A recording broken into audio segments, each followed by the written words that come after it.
Naniniwala si ICC Assistant to Counsel Attorney Cristina Conti na posibleng sumunod na maharap sa kaso sa Pilipinas ang mga pulis na naging bahagi ng war on drugs. Ang kay ICC Assistant to Counsel Attorney Cristina Conti na tumatayo ring abogado ng mga biktima ng umano'y extrajudicial killings, irerekomenda niya ang pagsampa ng kaso laban sa mga pulis.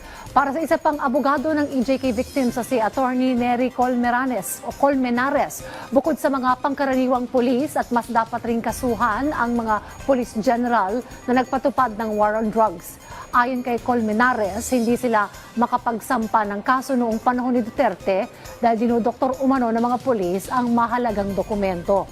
Kabilang ang SOCO reports, autopsy reports at death certificates ng mga biktima.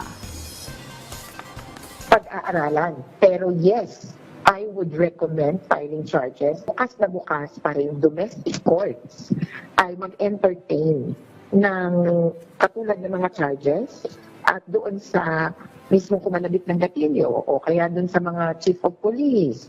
May isang bata, for example, na binaril, sa kilikili pa tinamaan, pero nang lumabas ang death certificate, bronchopneumonia.